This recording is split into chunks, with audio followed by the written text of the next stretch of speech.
situación que se está viviendo en Haití, precisamente para entender la magnitud de todo este hecho, de este asesinato. Vamos a hacer contacto hasta ahora con el internacionalista Osvaldo Moreno. Osvaldo, bienvenido a Noticias Caracol Ahora. Buenos días, un gran abrazo a toda la audiencia en el continente, en Colombia, y a esta cadena por tomarnos en cuenta. A la orden. Gracias por estar con nosotros. Osvaldo, ¿cómo entender que asesinen a un presidente en pleno siglo XXI? ¿Qué es lo que está pasando en Haití? Bueno, primero hay que hablar un poco del contexto histórico también. Lamentablemente, Haití tuvo un inicio extraordinario dentro de nuestra historia. Se habla mucho, nosotros estudiamos la Revolución Francesa, la independencia norteamericana, pero no se cuenta, por ejemplo, que Haití fue la primera nación, digamos, independiente del mundo caribeño y latinoamericano en 1802. Fue la primera nación, digamos, libre y que promovió las independencias dentro del continente. De hecho, si no había el respaldo y el financiamiento de Haití, de Pretok, digamos, con Bolívar, no hubiera existido, por lo menos se hubiera prolongado la independencia. Un país que lamentablemente con ese inicio, con muchos conflictos, con un magnicidio que nos deja muchas lecciones. Y yo quiero hacer esta aclaración, si me permite. Tuvimos un atentado atroz, terrible, que esto lo tiene que llamarnos a la reflexión del continente, porque ya hubo un intento de magnicidio, y no en Haití, recién en Colombia, no hace mucho, atentando contra la seguridad de nuestro presidente Duque. Entonces, en ese contexto, creo que es un tema muy importante y muy delicado, que refleja de alguna forma esta crisis espantosa que vive Haití desde hace más de 20 años. Haití ha sido víctima de las intervenciones de todas las potencias, especialmente de los Estados Unidos de Norteamérica, y en este momento tiene una relación muy conflictiva, sobre todo con su vecino en materia de migración, que es República Dominicana, y los peores indicadores, digamos, del hemisferio. Haití compite con, digamos, parámetros con los países más pobres del planeta, Sudán del Sur, Burkina Faso, Senegal. Entonces, en ese contexto es muy delicada la situación y, sobre todo, ojalá esto llame a la reflexión a los países y a los mandatarios del continente.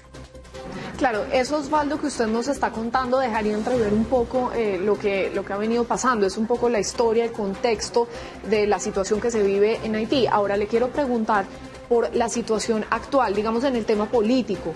Había recibido muchas críticas el presidente. ¿Qué fue lo que pudo haber pasado allí?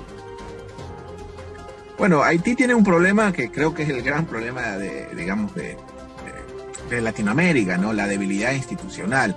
Pero obviamente algunos lo tienen de alguna forma aguda y otra más crónica, ¿no? Y en otros casos terminal. Haití tiene un problema institucional, digamos, de una inestabilidad, sobre todo en la parte institucional democrática, ¿no?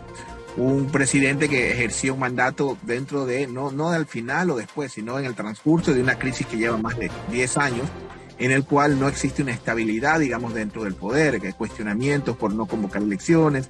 Es un país que ha tenido una serie, como le digo, de problemas, sumado a la serie de tragedias naturales en las cuales en seguidilla, digamos, en fila, le ha tocado vivir a Haití, huracanes, terremotos, la, digamos, deslegitimización de organismos internacionales, los cascos azules tuvieron un paso nefasto por ahí. Entonces lo de Haití es bastante grave, creo que va mucho más allá de la coyuntura, hay que entender un poco los antecedentes, y este magnicidio de alguna forma yo creo que puede ser un punto de inflexión, o para agravar terriblemente la situación, o que exista ya una intervención, desde mi punto de vista, no creo que debería ser norteamericana, sino una intervención, digamos, de la misma región, tomando en cuenta la cercanía y toda la historia que nos ata y nos une con este país.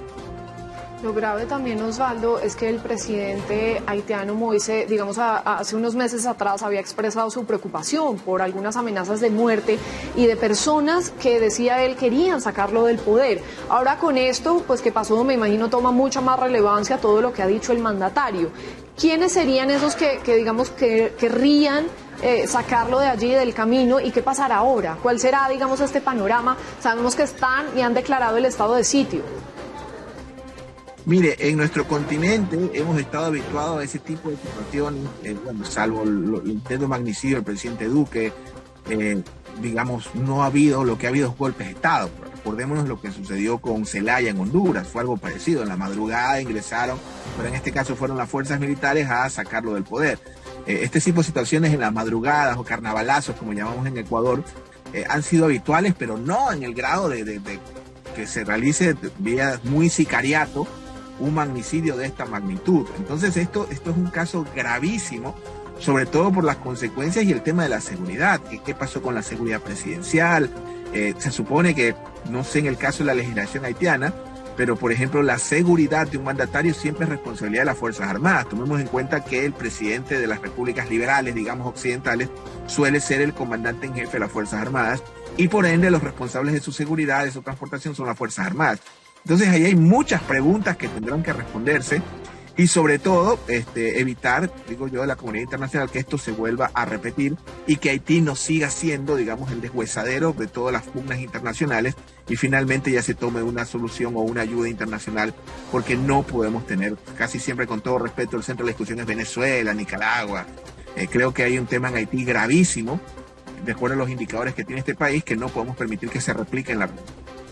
Muchas preguntas que quedan todavía. Claro, falló entonces la seguridad. ¿Quién permitió, por ejemplo, estas imágenes que estábamos viendo hace unos instantes en donde se ven estas camionetas pasando con decenas de personas que logran acceder hasta el lugar donde vive el presidente? ¿Quién lo permitió? ¿Por qué, además?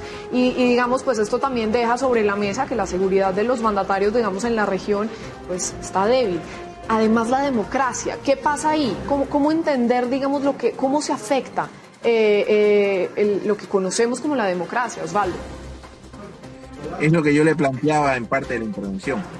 Ojalá no sea el tiro de gracia de la institucionalidad de Haití y sea el punto de inflexión, el fondo, digamos, para empezar a reflotar y que empiece a tomar un poco el camino y alguien asuma la conducción de la nación en esta crisis, como le digo, que no es de ahora. Esta crisis, o sea, a ver, mire la analogía que yo le hacía un momento de los indicadores que maneja Haití en materia de cualquier cosa, está equiparable con los países más pobres del planeta.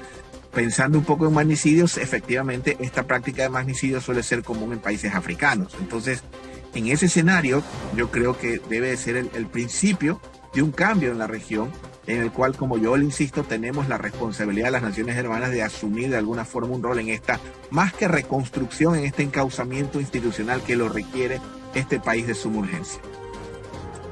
Sin duda, pues es el análisis, un poco el contexto de lo que se ha vivido en las últimas horas por cuenta del asesinato del presidente Moise en Haití. Es Osvaldo Moreno, desde Guayaquil, en Ecuador. Gracias, Osvaldo, internacionalista, también por explicar un poco todo lo que ha venido pasando. Qué lamentable. Gracias. Un gran abrazo y como siempre un gusto atenderlos en Caracol. Gracias.